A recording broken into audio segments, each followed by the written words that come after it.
Chapter 1. Cicero's Finest Hour Spqr, 63 BCE. Our history of ancient Rome begins in the middle of the 1st century BCE, more than 600 years after the city was founded. It begins with promises of revolution, with a terrorist conspiracy to destroy the city, with undercover operations and public harangues, with a battle fought between Romans, and with citizens, innocent or not, rounded up and summarily executed in the interests of homeland security. The year is 63 BCE. On the one side is Lucius Sergius Catiline, Catiline in English, a disgruntled, bankrupt aristocrat and the architect of a plot, so it was believed, to assassinate Rome's elected officials and burn the place down, writing off all debts, of rich and poor alike, in the process.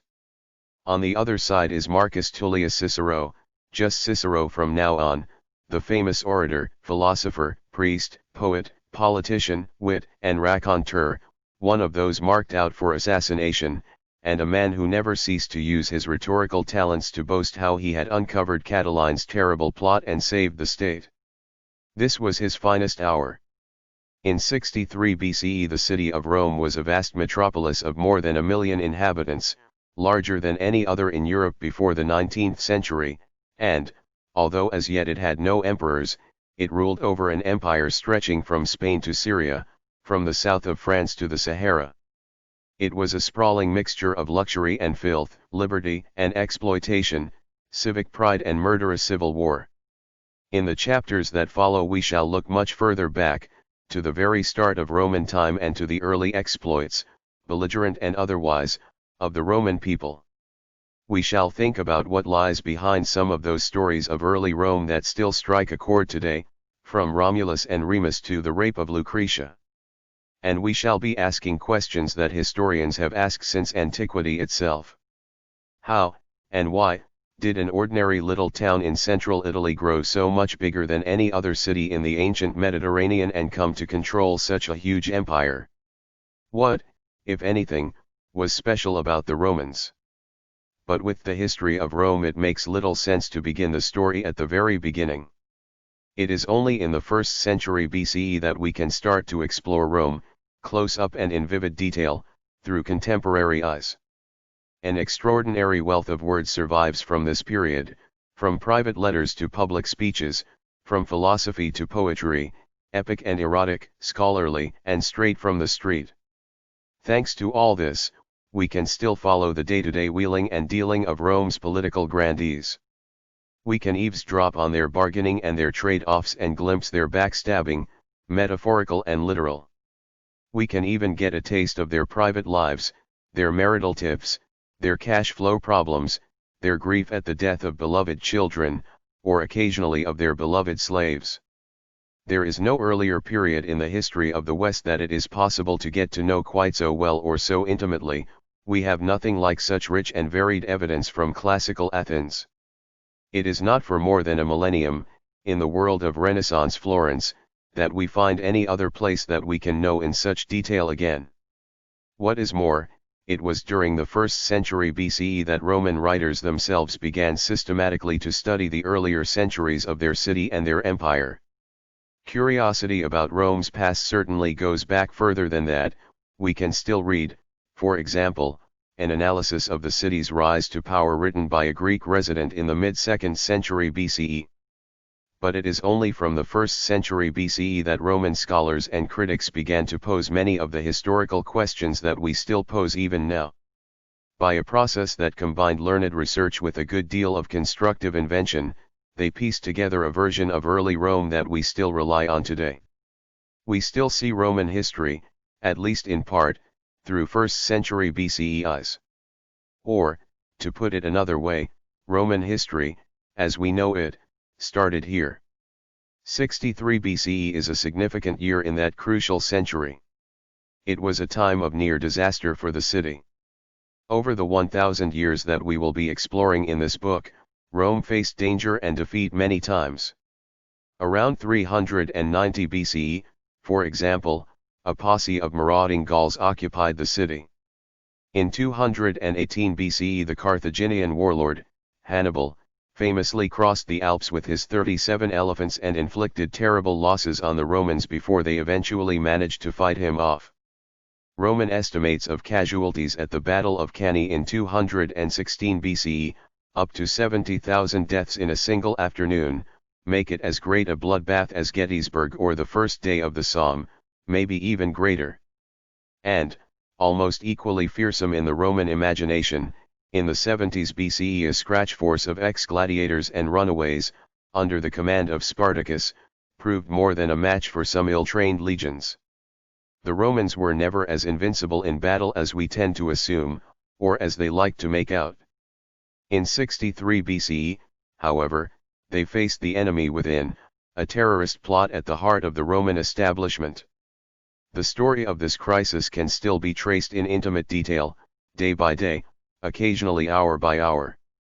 We know precisely where much of it happened, and in a few places we can still look up to some of exactly the same monuments as dominated the scene in 63 BCE.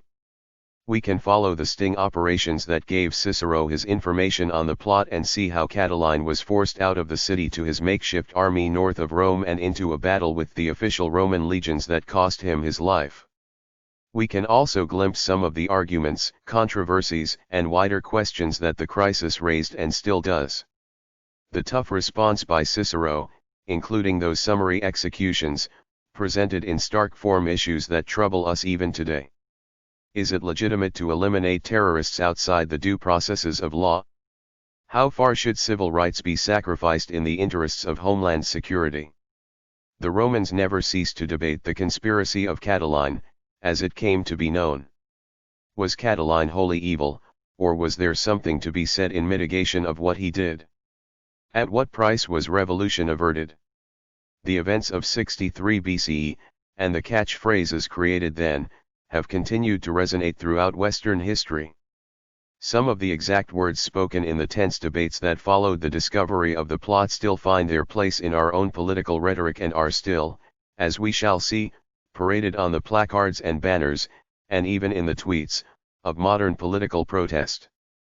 1. The heavy arches and columns of the Tabularium, built into Michelangelo's Palazzo above, is still a major landmark at one end of the Roman Forum. Constructed just a couple of decades before Cicero was consul in 63 BCE, it must then have seemed one of the most splendid recent architectural developments. Its function is less clear. It was obviously a public building of some kind, but not necessarily the record office, tabularium, that is often assumed. Whatever its rights and wrongs, the conspiracy takes us to the center of Roman political life in the 1st century BCE, to its conventions, controversies, and conflicts. In doing so, it allows us to glimpse in action the Senate and the Roman people, the two institutions whose names are embedded in my title, Spqr, Senatus Populusque Romanus. Individually, and sometimes in bitter opposition, these were the main sources of political authority in 1st century BCE Rome. Together they formed a shorthand slogan for the legitimate power of the Roman state, a slogan that lasted throughout Roman history and continues to be used in Italy in the 21st century CE. More widely still, the Senate, minus the Populusque Romanus, has lent its name to modern legislative assemblies the world over, from the USA to Rwanda. 2. Spqr is still plastered over the city of Rome, on everything from manhole covers to rubbish bins. It can be traced back to the lifetime of Cicero, making it one of the most enduring acronyms in history. It has predictably prompted parody. Sono pazzi questi Romani is an Italian favorite, these Romans are mad. The cast of characters in the crisis includes some of the most famous figures in Roman history. Gaius Julius Caesar, then in his 30s, made a radical contribution to the debate on how to punish the conspirators.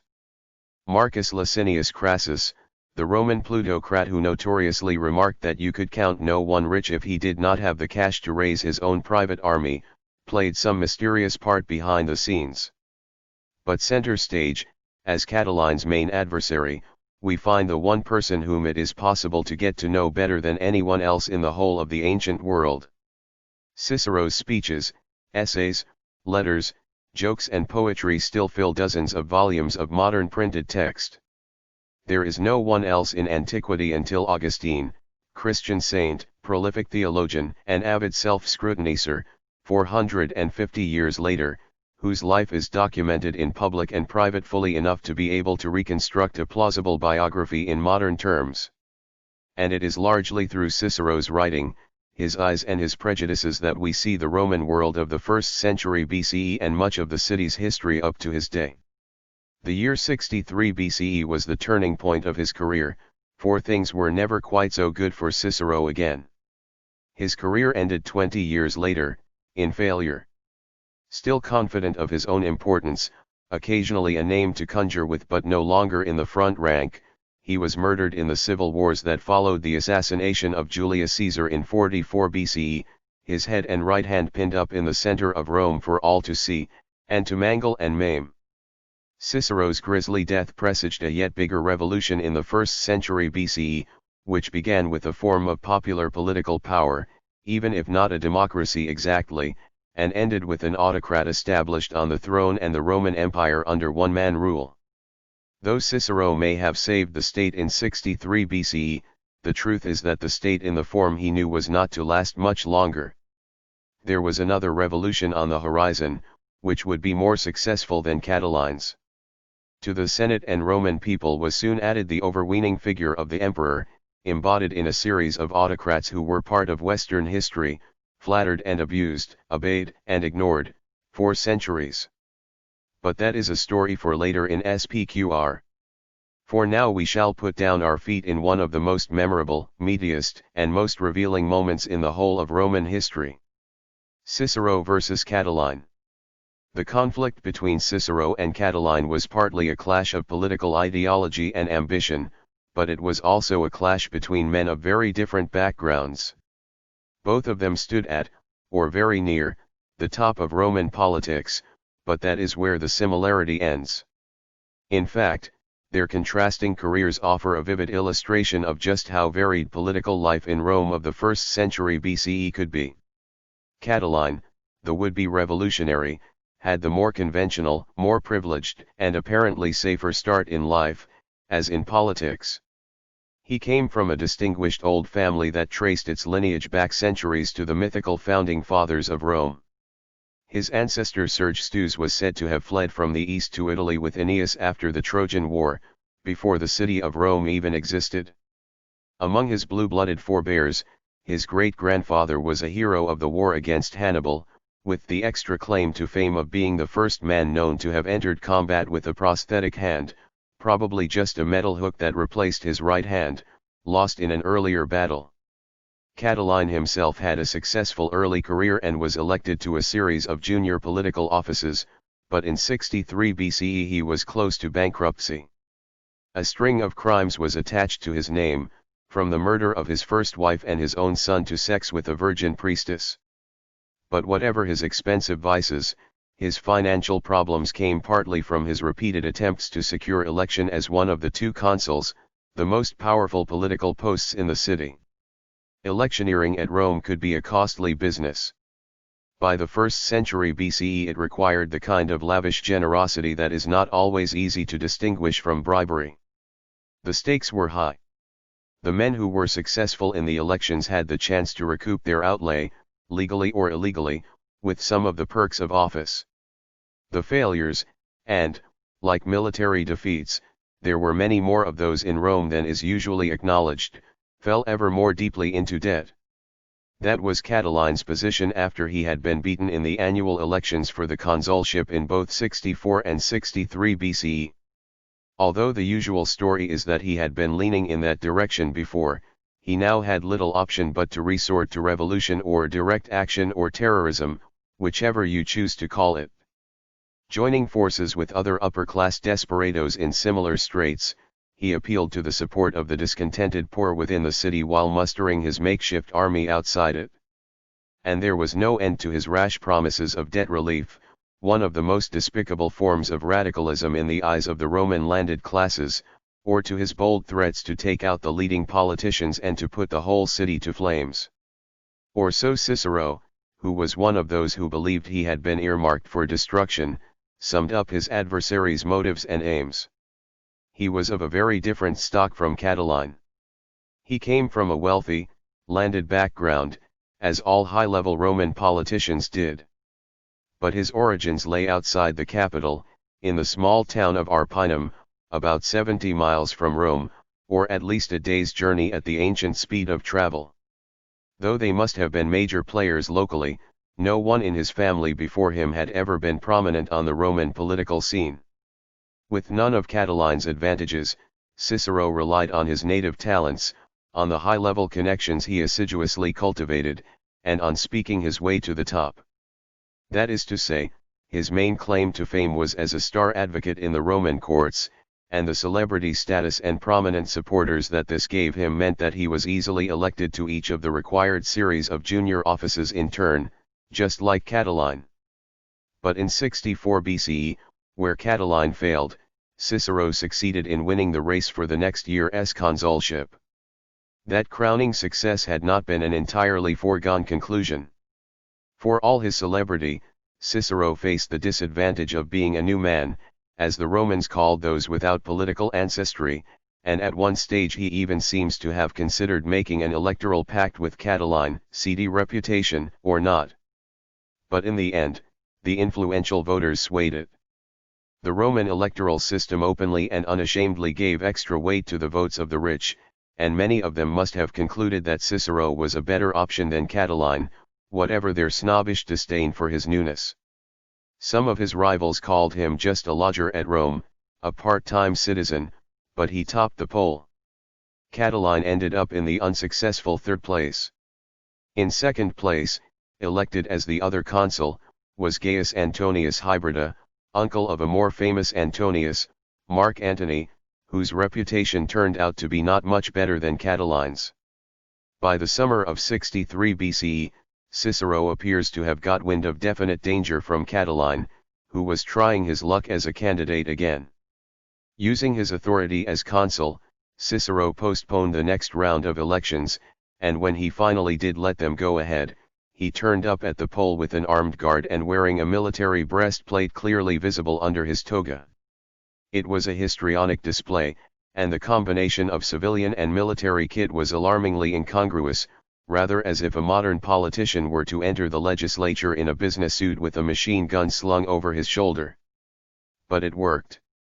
These scare tactics, combined with Catiline's vociferously populist program, made sure that he was once more defeated.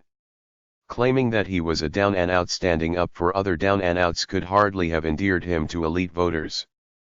Soon after the elections, sometime in the early autumn, Cicero began to receive much clearer intelligence of a violent plot. For a long time he had been getting trickles of information through the girlfriend of one of Catiline's accomplices, a woman named Fulvia, who had more or less turned double agent.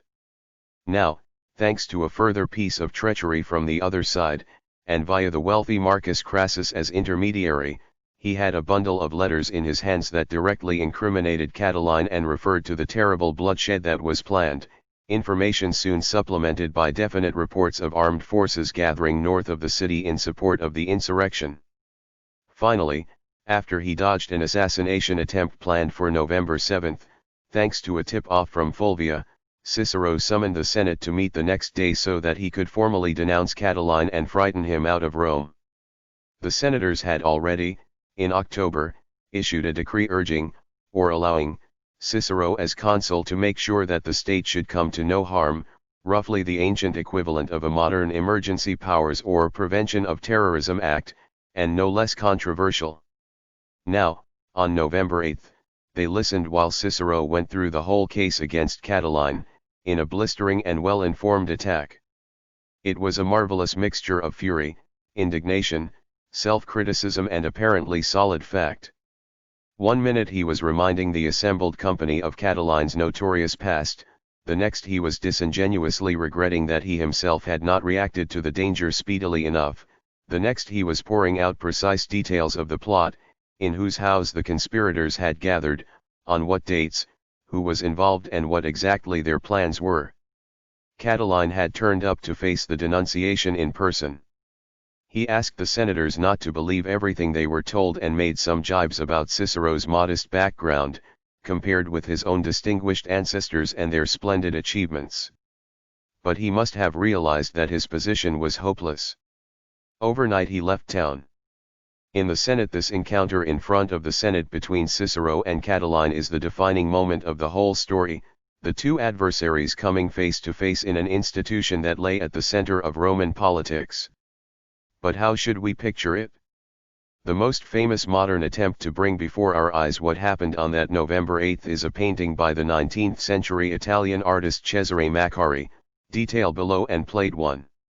It is an image that fits comfortably with many of our preconceptions of ancient Rome and its public life: grand, spacious, formal and elegant.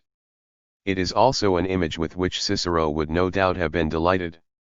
Catiline sits isolated, head bowed, as if no one wants to risk getting anywhere near him, still less to talk to him. Cicero, meanwhile, is the star of the scene, standing next to what seems to be a smoking brazier in front of an altar, addressing the attentive audience of toga-clad senators.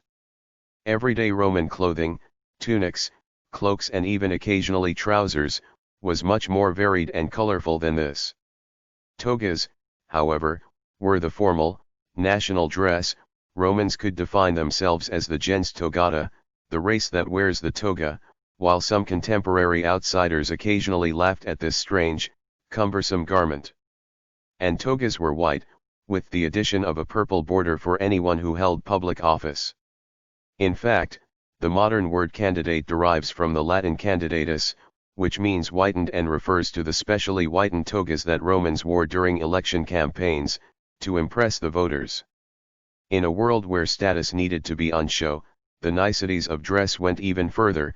There was also a broad purple stripe on senators' tunics, worn beneath the toga, and a slightly narrower one if you were the next rank down in Roman society, an equestrian or knight, and special shoes for both ranks. 3. In Maccari's painting of the scene in the Senate, Cicero is in full flood, apparently talking without the aid of notes. It nicely captures one of the defining aspirations of the Roman elite, to be a good man skilled in speaking, vir bonus dicendi paradis. Maccari has captured the senators' smart togas, even though he seems to have forgotten those significant borders. But in almost every other way the painting is no more than a seductive fantasy of the occasion and the setting. For a start, Cicero is presented as a white-haired elder statesman, Catiline as a moody young villain, when actually both were in their 40s, and Catiline was the elder by a couple of years. Besides, this is far too sparsely attended a meeting. Unless we are to imagine more of them somewhere off stage, there are barely 50 senators listening to the momentous speech. In the middle of the 1st century BCE, the Senate was a body of some 600 members. They were all men who had been previously elected to political office, and I mean all men. No woman ever held political office in ancient Rome. Anyone who had held the junior position of quaestor, 20 of them elected each year, went automatically into the Senate with a seat for life. They met regularly, debating, advising the consuls and issuing decrees, which were, in practice, usually obeyed, though, as these did not have the force of law, there was always the awkward question of what would happen if a decree of the Senate was flouted or simply ignored. No doubt attendance fluctuated, but this particular meeting must surely have been packed. As for the setting, it looks Roman enough, but with that huge column stretching up out of sight and the lavish, brightly colored marble lining the walls, it is far too grand for almost anything in Rome in this period. Our modern image of the ancient city as an extravaganza of gleaming marble on a vast scale is not entirely wrong. But that is a later development in the history of Rome, beginning with the advent of one-man rule under the emperors and with the first systematic exploitation of the marble quarries in Carrara in North Italy, more than 30 years after the crisis of Catiline. The Rome of Cicero's day, with its million or so inhabitants, was still built largely of brick or local stone, a warren of winding streets and dark alleys. A visitor from Athens or Alexandria in Egypt, which did have many buildings in the style of Maccari's painting, would have found the place unimpressive, not to say squalid. It was such a breeding ground of disease that a later Roman doctor wrote that you didn't need to read textbooks to research malaria, it was all around you in the city of Rome. The rented market in slums provided grim accommodation for the poor but lucrative profits for unscrupulous landlords.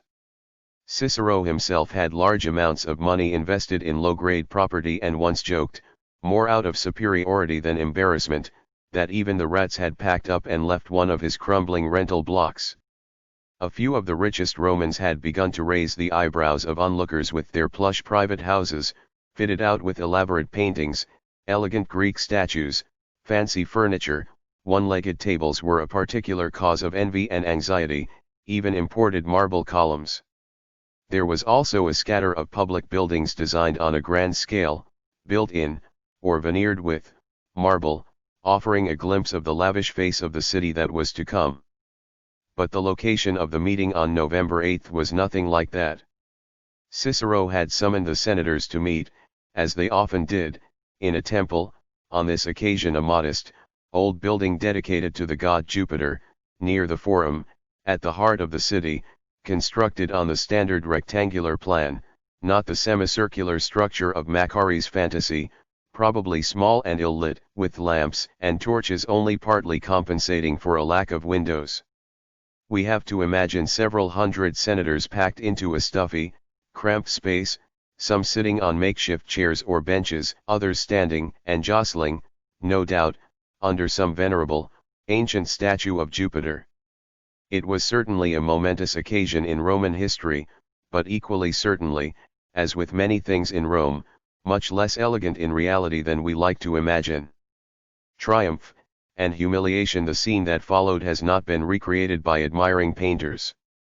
Catiline left town to join his supporters who had scratched together an army outside Rome. Meanwhile, Cicero mounted a clever sting operation to expose the conspirators still left in the city.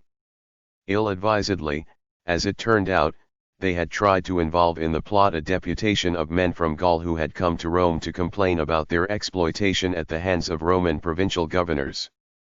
For whatever reason, maybe nothing more profound than an instinct for backing the winner, these Gauls decided to work secretly with Cicero, and they were able to provide clinching evidence of names, places, plans and some more letters with incriminating information.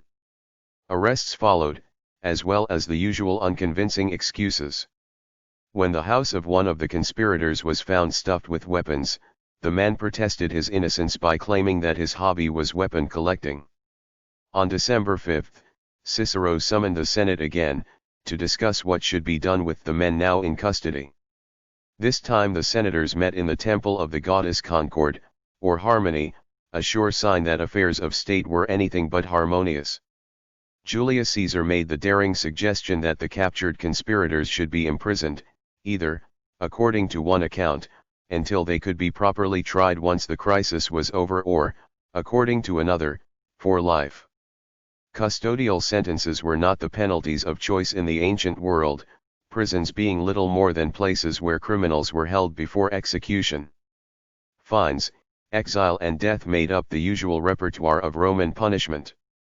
If Caesar really did advocate life imprisonment in 63 BCE, then it was probably the first time in Western history that this was moot as an alternative to the death penalty, without success. Relying on the emergency powers decree, and on the vociferous support of many senators, Cicero had the men summarily executed, with not even a show trial. Triumphantly, he announced their deaths to the cheering crowd in a famous one-word euphemism, vixera, they have lived, that is, they're dead. Within a few weeks, Roman legions defeated Catiline's army of discontents in North Italy. Catiline himself fell fighting bravely at the front of his men. The Roman commander, Cicero's fellow consul, Antonius Hybrida, claimed to have bad feet on the day of the final battle and handed over leadership to his number two, raising suspicions in some quarters about exactly where his sympathies lay. And he was not the only one whose motives were questioned. There have been all sorts of possibly wild, certainly inconclusive, speculation, going back to the ancient world, about which far more successful men might secretly have been backing Catiline. Was he really the agent of the devious Marcus Crassus? And what was Caesar's true position? Catiline's defeat was nonetheless a notable victory for Cicero, and his supporters dubbed him Pater Patriae, or Father of the Fatherland, one of the most splendid and satisfying titles you could have in a highly patriarchal society, such as Rome. But his success soon turned sour. Already on his last day as consul, two of his political rivals prevented him from giving the usual valedictory address to a meeting of the Roman people. Those who have punished others without a hearing, they insisted, ought not to have the right to be heard themselves. A few years later, in 58 BCE, the Roman people voted, in general terms, to expel anyone who had put a citizen to death without trial. Cicero left Rome, just before another bill was passed specifically singling him out, by name, for exile.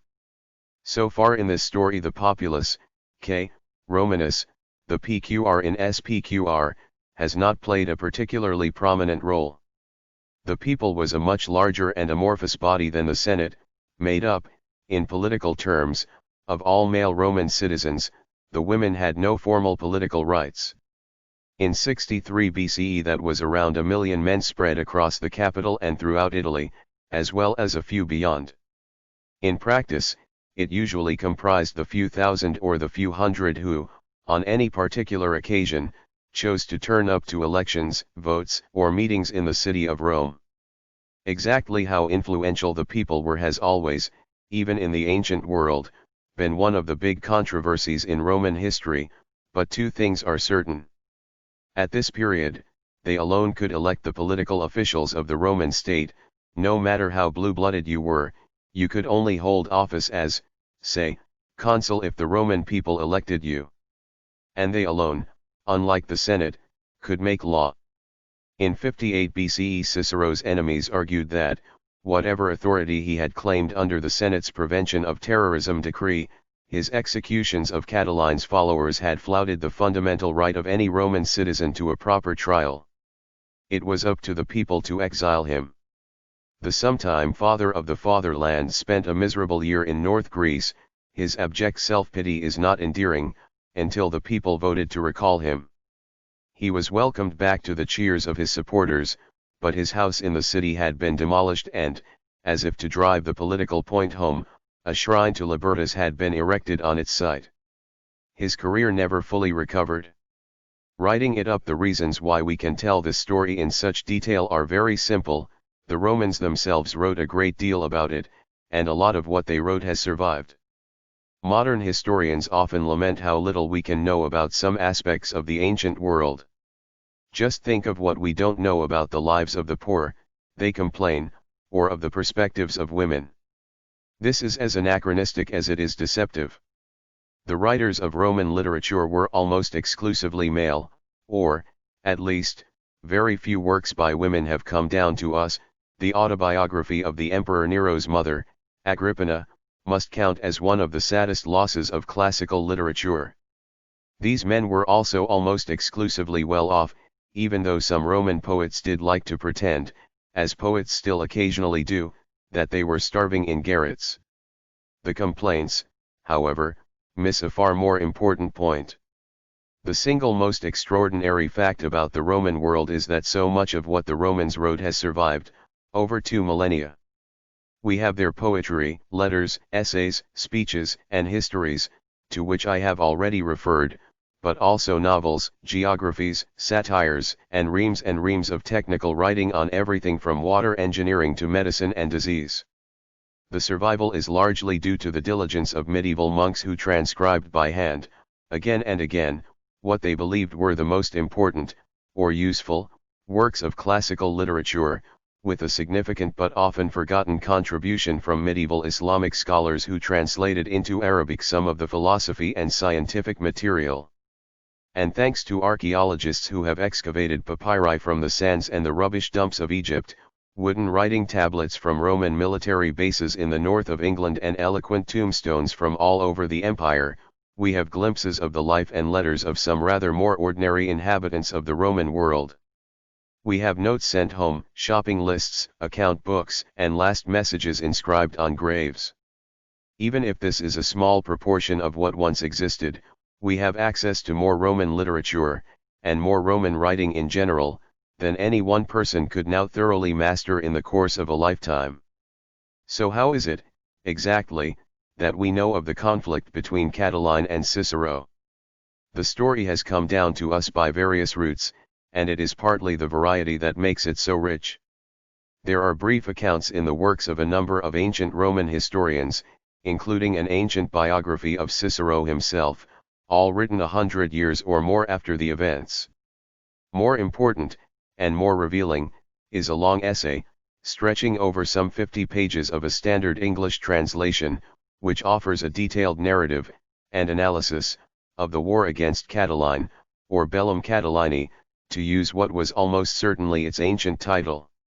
It was written only 20 years after the war, in the 40s BCE, by Gaius Sallustius Crispus, or Sallust, as he is now usually known. A new man like Cicero and a friend and ally of Julius Caesar, he had a very mixed political reputation. His period as a Roman governor in North Africa was infamous, even by Roman standards, for corruption and extortion. But despite his not entirely savory career, or maybe because of it, Sallust's essay is one of the sharpest pieces of political analysis to survive from the ancient world. Sallust did not simply tell the unfolding story of the attempted uprising, its causes, and its upshot. He used the figure of Catiline as an emblem of the wider failings of 1st century BCE Rome.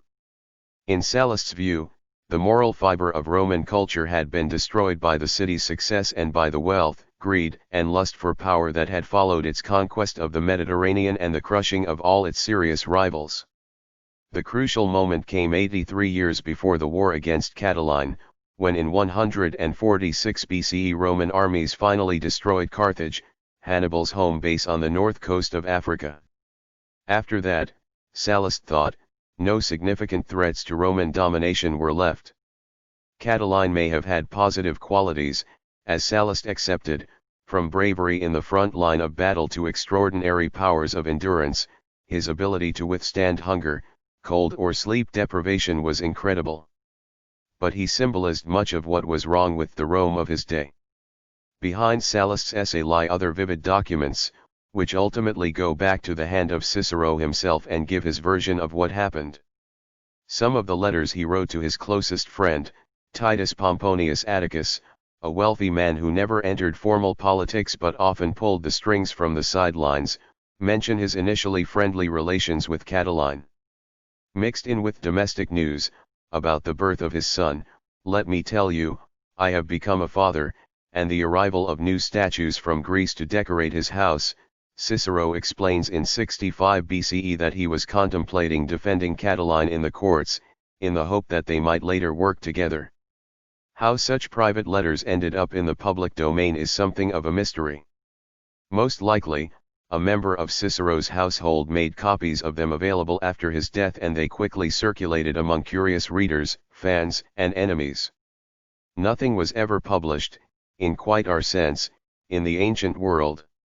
Almost 1,000 letters in all survive, written both to and by the great man over the last 20 years or so of his life.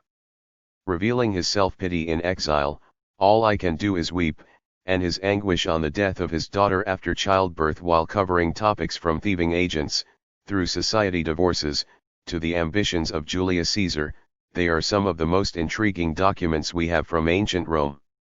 Equally intriguing a survival, and perhaps even more surprising, is part of a long poem that Cicero wrote to celebrate the achievements of his consulship. It is no longer complete, but it was famous, or infamous, enough that more than 70 lines of it are quoted by other ancient writers and by Cicero himself in later works. It includes one of the most notorious lines of Latin doggerel to have made it through the Dark Ages, O fortunatum natum me consul Romum, a jingle with something of the ring of Rome was sure a lucky state/born in my great consulate. And, in what has been seen as a major, if slightly hilarious, lapse of modesty, it seems to have featured an assembly of the gods in which our superhuman consul discusses with the divine senate on Mount Olympus how he should handle Catiline's plot. By the 1st century BCE, reputation and fame in Rome depended not just on word of mouth but also on publicity, sometimes elaborately, even awkwardly, orchestrated. We know that Cicero tried to persuade one of his historian friends, Lucius Luxius, to write a celebratory account of his defeat of Catiline and its sequel. "I am extremely keen," he said in a letter, "that my name should be put in the limelight in your writing," and he also hoped that a fashionable Greek poet, whose tricky immigration case he had defended in the Roman courts, would compose a worthy epic on this same subject. In the event, he had to write his own verse tribute to himself. A few modern critics have tried, not very convincingly, to defend the literary quality of the work, and even of what has become its signature line, "O fortunatum natum." Most Roman critics whose views on the topic survive theorized both the vanity of the enterprise and its language. Even one of Cicero's greatest admirers, a keen student of his oratorical techniques, regretted that he had gone quite so over the top. Others gleefully ridiculed or parodied the poem. But the most direct access that we have to the events of 63 BCE comes from the scripts of some of the speeches that Cicero gave at the time of the uprising. 2 were delivered to public meetings of the Roman people, updating them on the progress of the investigations into Catiline's conspiracy and announcing victory over the dissidents.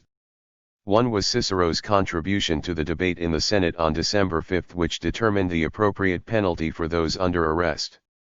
And, most famous of all, there was the speech that he gave to the Senate on November 8, denouncing Catiline, in the words that we should imagine coming out of his mouth in Macaure's painting. Cicero himself probably circulated copies of all these soon after they had been delivered, laboriously transcribed by a small army of slaves. And, unlike his efforts at poetry, they quickly became admired and much quoted classics of Latin literature, and prime examples of great oratory to be learned and imitated by Roman schoolboys and would-be public speakers for the rest of antiquity. They were even read and studied by those who were not entirely fluent in Latin. That was certainly going on in Roman Egypt 400 years later. The earliest copies of these speeches to survive have been found on papyrus dating to the 4th or 5th century CE, now just small scraps of what were originally much longer texts. They include the original Latin and a word-for-word translation into Greek. We must imagine a native Greek speaker in Egypt struggling a little, and needing some help, in getting to grips with Cicero's original language. Many later learners have struggled too. This group of 4 speeches, against Catiline, in Catilinam, or the Catilinarians, as they are now often known, went on to enter the educational and cultural traditions of the West. Copied and disseminated via the medieval monasteries, they were used to drill generations of pupils in the Latin language, and they were closely analyzed as literary masterpieces by Renaissance intellectuals and rhetorical theorists. Even today, in mechanically printed editions, they keep their place in the syllabus for those who learn Latin, and they remain models of persuasive oratory, whose techniques underlie some of the most famous modern speeches, including those of Tony Blair and Barack Obama. It did not take long for the opening words of Cicero's speech given on November 8, the first Catilinarian, to become one of the best known and instantly recognizable quotes of the Roman world, "Quo usque tandem abutera, Catilina, patientia nostra." "How long, Catiline, will you go on abusing our patience?" And it was closely followed, a few lines later in the written text, by the snappy, and still much repeated, slogan "O tempora, O mores, O what a world we live in," or, literally, "O the times, O the customs." In fact, the phrase "Quo usque tandem" must already have been firmly embedded in the Roman literary consciousness by the time that Sallust was writing his account of the war, just 20 years later. So firmly embedded was it that, in pointed or playful irony, Sallust could put it into Catiline's mouth. "Qui quo usque tandem patiemini, O fortissimi viri." "How long will you go on putting up with this, my braves," is how Sallust's revolutionary stirs up his followers, reminding them of the injustices they were suffering at the hands of the elite. The words are purely imaginary. Ancient writers regularly scripted speeches for their protagonists, much as historians today like to ascribe feelings or motives to their characters. The joke here is that Catiline, Cicero's greatest enemy, is made to voice his antagonist's most famous slogan. That is only one of the wry ironies and pointed, paradoxical misquotations in the history of this distinctive phrase. It often lurked in Roman literature whenever revolutionary designs were at stake. Just a few years after Sallust, Titus Livius, or Livy, as he is better known, was writing his own history of Rome from its beginning, originally in 142 books, a vast project, even though an ancient book amounted to what fitted onto a roll of papyrus and is closer to the length of a modern chapter. What Livy had to say about Catiline has been lost. But when he wanted to capture the civil conflicts of hundreds of years earlier, in particular the conspiracy of one Marcus Manlius, who in the 4th century BCE was supposed to have incited the Roman poor to rebellion against the oppressive rule of the elite, he went back to a version of the classic words. Quo usque tandem ignorabitis vires vestras. How long will you go on being ignorant of your strength? He imagined Manlius asking his followers to get them to realize that, poor though they were, they had the manpower to succeed. The point here is not merely about an echo of language. Nor is it just about the figure of Catiline as a byword for villainy, though he certainly plays that part often enough in Roman literature. His name came to be used as a nickname for unpopular emperors, and half a century later Publius Virgilius Maro, or Virgil, as he is now usually known, gave him a cameo role in the Aeneid, where the villain is pictured being tortured in the underworld, trembling at the face of the Furies. More important is the way that the conflict between Catiline and Cicero became a powerful template for understanding civil disobedience and insurrection throughout Roman history and beyond. When Roman historians wrote about revolution, the image of Catiline almost always lay somewhere behind their accounts, even at the cost of some strange inversions of chronology. As his carefully chosen words hint, Livy's Marcus Manlius, a nobleman turning to doomed revolution, supported by an impoverished rabble, was largely a projection of Catiline back into early Roman history. The other side of the story? Might there not be another side to the story? The detailed evidence we have from Cicero's pen, or point of view, means that his perspective will always be dominant. But it does not necessarily mean that it is true in any simple sense, or that it is the only way of seeing things. People have wondered for centuries quite how loaded an account Cicero offers us, and have detected alternative views and interpretations just beneath the surface of his version of events. Sallust himself hints as much.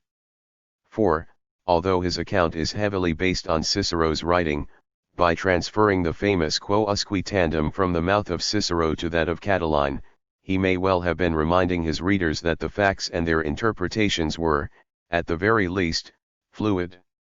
One obvious question is whether the speech we know as the First Catilinarian really is what Cicero said to the assembled senators in the Temple of Jupiter on November 8. It is hard to imagine that it was a complete fabrication.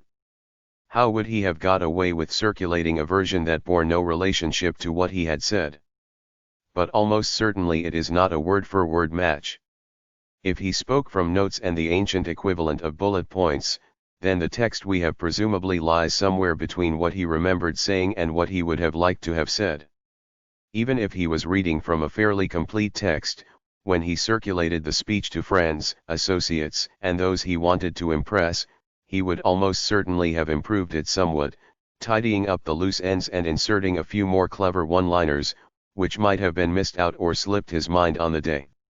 A lot hangs too on exactly when it was circulated and why. We know from one of his letters to Atticus that Cicero was arranging for the First Catilinarian to be copied in June 60 BCE, when he must have been well aware that the controversy over his execution of the conspirators was not likely to go away. It would have been tempting and convenient for Cicero to use the written text of the speech in his own defense, even if that meant some strategic adjustments and insertions. In fact, the repeated references, in the version we have, to Catiline as if he were a foreign enemy, in Latin hostis, may well be one of the ways in which Cicero responded to his opponents. By referring to the conspirators as enemies of the state, he was implying that they did not deserve the protection of Roman law. They had lost their civic rights, including the right to trial. Of course, that may already have been a leitmotif in the oral version of the speech given on November 8. We simply do not know. But the term certainly took on far greater significance, and I strongly suspect was given far greater emphasis, in the permanent, written version. These questions prompt us to look harder for different versions of the story. Never mind Cicero's perspective, is it possible to get any idea of how Catiline and his supporters would have seen it? The words and the views of Cicero now dominate the contemporary evidence for the mid-1st century BCE. But it is always worth trying to read his version, or any version of Roman history, against the grain, to prize apart the small chinks in the story using the snatches of other, independent, evidence that we have, and to ask if other observers might have seen things differently. Were those whom Cicero described as monstrous villains really as villainous as he painted them? In this case, there is just about enough to raise some doubts about what was really going on. Cicero casts Catiline as a desperado with terrible gambling debts, thanks entirely to his moral failings. But the situation cannot have been so simple. There was some sort of credit crunch in Rome in 63 BCE, and more economic and social problems than Cicero was prepared to acknowledge. Another achievement of his great consulate was to scotch a proposal to distribute land in Italy to some of the poor in the city. To put it another way, if Catiline behaved like a desperado, he might have had a good reason, and the support of many ordinary people driven to desperate measures by similar distress. How can we tell? It is harder to reconstruct economics than politics across 2,000 years, but we do get some unexpected glimpses. The evidence of the surviving coins of the period is particularly revealing, both of the conditions of the times and of the ability of modern historians and archaeologists to squeeze the material they have in ingenious ways. Roman coins can often be precisely dated, because at this period they were newly designed each year and signed by the annual officials who were responsible for issuing them. They were minted using a series of individually hand-cut dies, or stamps, whose minor differences in detail are still visible on the finished coins. We can calculate roughly how many coins an individual die could stamp, before it became too blunt to make a crisp image, and if we have a large enough sample of coins we can estimate roughly how many dies had been used altogether in minting a single issue. From that we can get a rough and ready idea of how many coins were produced each year, the more dies, the more coins, and vice versa. For this silver coin was minted in 63 BCE, its design showing one of the Roman people voting on a piece of legislation, casting a voting tablet into a jar for counting. The differences in detail between the two versions well illustrate the differences in the die stamps. The name of the official in charge of the mint that year, Longinus, is also stamped on the coin. According to these calculations, the number of coins being minted in the late 60s BCE fell so sharply that there were fewer overall in circulation than there had been a few years before. The reasons for this we cannot reconstruct. Like most states before the 18th century or even later, Rome had no monetary policy as such, nor any financial institutions where that kind of policy could be developed. But the likely consequences are obvious. Whether he recklessly gambled away his fortune or not, Catiline, and many others, might have been short of cash, while those already in debt would have been faced with creditors, short of cash themselves, calling in their loans. All this was in addition to the other long-standing factors that might have given the humble or the have-nots in Rome an incentive to protest or to join in with those promising radical change. There was the enormous disparity of wealth between rich and poor, the squalid living conditions for most of the population, and probably for much of the time, even if not starvation, then persistent hunger. Despite Cicero's dismissive descriptions of Catiline's followers as reprobates, gangsters, and the destitute, the logic of some of his own account, and of Sallusts, suggests otherwise. For they either state or imply that Catiline's support evaporated when it was reported that he intended to burn the city down. If so, we are not dealing with down-and-outs and complete no-hopers with nothing to lose, and everything to gain, from total conflagration. Much more likely, his supporters included the humble suffering poor, who still had some stake in the survival of the city. Cicero, inevitably, had an interest in making the most of the danger that Catiline posed. Whatever his political success, he held a precarious position at the top of Roman society, among aristocratic families who claimed, like Catiline, a direct line back to the founders of the city, or even to the gods. Julius Caesar's family, for example, was proud to trace its lineage back to the goddess Venus. Another, more curiously, claimed descent from the equally mythical Pasiphae, the wife of King Minos, whose extraordinary coupling with a bull produced the monstrous Minotaur. In order to secure his position in these circles, Cicero was no doubt looking to make a splash during his year as consul. An impressive military victory against a barbarian enemy would have been ideal, and what most Romans would have dreamt of. Rome was always a warrior state, and victory in war the surest route to glory. Cicero, however, was no soldier. He had come to prominence in the law courts, not by leading his army in battle against dangerous, or unfortunate, foreigners. He needed to save the state in some other way. 5. This Roman tombstone of the 4th century CE illustrates one simple way of striking a coin. The blank coin is placed between two dies, resting on an anvil. The man on the left is giving the sandwich a heavy blow with a hammer to imprint the design on the blank. As the tongs in the hands of the assistant on the right suggest, the blank has been heated to make the imprinting easier. Some Roman commentators noted that the crisis played very much to Cicero's advantage. One anonymous pamphlet, attacking Cicero's whole career and preserved because it was once believed, wrongly, to be from the pen of Sallust, states explicitly that he turned the troubles of the state to his own glory, going so far as to claim that his consulship was the cause of the conspiracy rather than the solution. To put it bluntly, one basic question for us should be not whether Cicero exaggerated the dangers of the conspiracy, but how far. The most determined modern skeptics have deemed the whole plot not much more than a figment of Cicero's imagination, in which case the man who claimed to be a weapons enthusiast was exactly that, the incriminating letters were forgeries, the deputation of Gauls were a complete dupe of the consul, and the rumored assassination attempts were paranoid inventions. Such a radical view seems implausible. There was, after all, a hand-to-hand battle between Catiline's men and Roman legions, which can hardly be dismissed as a figment. It is much more likely that, whatever his original motives, Catiline, far-sighted radical or unprincipled terrorist, was partly driven to extreme measures by a consul spoiling for a fight and bent on his own glory. Cicero may even have convinced himself, whatever the evidence, that Catiline was a serious threat to the safety of Rome.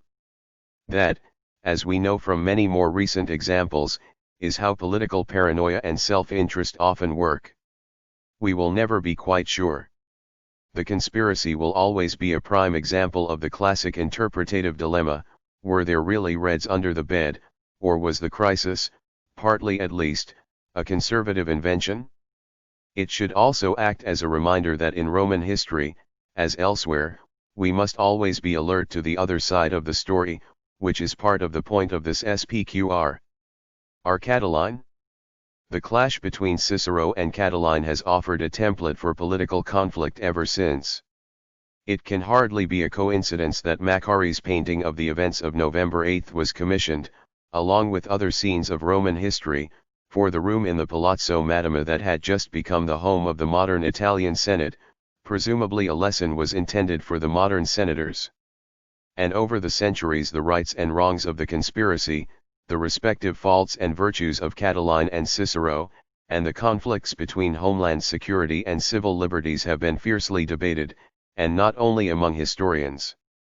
Occasionally the story has been drastically rewritten. One medieval tradition in Tuscany has Catiline surviving the battle against the Roman legions and going on, as a local hero, to have a complicated romantic entanglement with a woman called Belizia. Another version gives him a son Uberto, and so makes him the ancestor of the Uberti dynasty in Florence. Even more imaginatively, Prosper de Crébillon's play Catilina, first performed in the mid-18th century, conjures up an affair between Catiline and Cicero's daughter, Tullia, complete with some steamy assignations in a Roman temple. When the conspiracy has been replayed in fiction and on stage, it has been adjusted according to the political alignment of the author and the political climate of the times. Henrik Ibsen's first drama, written in the aftermath of the European revolutions of the 1840s, takes the events of 63 BCE as its theme. Here a revolutionary Catiline is pitted against the corruption of the world in which he lived, while Cicero, who could have imagined nothing worse, is almost entirely written out of the events, never appearing on stage and barely mentioned. For Ben Jonson, by contrast, writing in the aftermath of the Gunpowder Plot, Catiline was a sadistic anti-hero, whose victims were so numerous that, in Jonson's vivid imagination, a whole navy was required to ferry them across the river Styx to the underworld.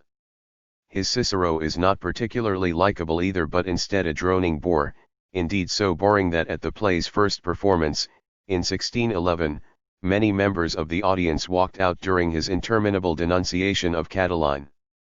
Jonson was being unfair to Cicero's powers of persuasive oratory, at least if the continuing use of his words, quoted and strategically adapted, is anything to go by.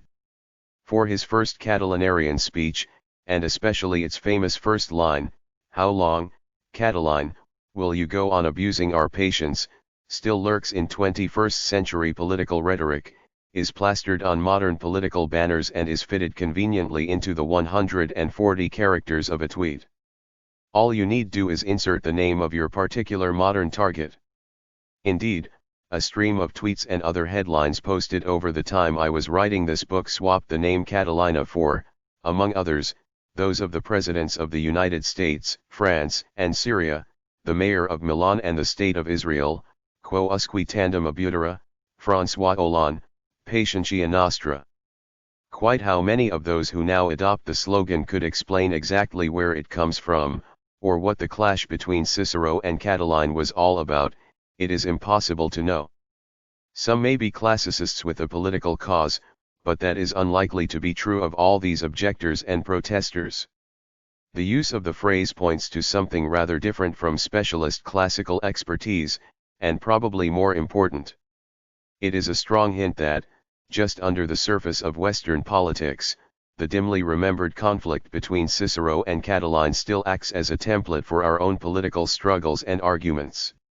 Cicero's eloquence, even if only half understood, still informs the language of modern politics. 6. In 2012, Hungarian protesters against the Fidesz party's attempts to rewrite the constitution blazed once Cicero's famous phrase, in Latin. But it has not been reused only in political contexts. In a notorious intellectual spat, Camille Paglia substituted the name of French philosopher Michel Foucault for Catiline's, "How long, O Foucault?" Cicero would be delighted. When he wrote to his friend Luxius, asking the historian to commemorate the achievements of his consulship, he was hoping for eternal fame. The idea of being spoken about by posterity pushes me to some sort of hope for immortality, he wrote with a touch of well-contrived diffidence. Luxius, as we saw, did not oblige. He might have been put off by Cicero's blatant request that he neglect the rules of history to write up the events rather more fulsomely than accurately. But in the end, it turned out that Cicero achieved more immortality for his achievements in 63 BCE than Luxius could ever have given him, being quoted and requoted over 2,000 years. We shall find many more of these political conflicts, disputed interpretations, and sometimes uncomfortable echoes of our own times in the chapters that follow. But it is now the moment to turn back from the relatively firm ground of the 1st century BCE to Rome's deepest history. How did Cicero and his contemporaries reconstruct the early years of their city? Why were their origins important to them? What does it mean to ask, where did Rome begin? How much can we, or could they, really know of earliest Rome?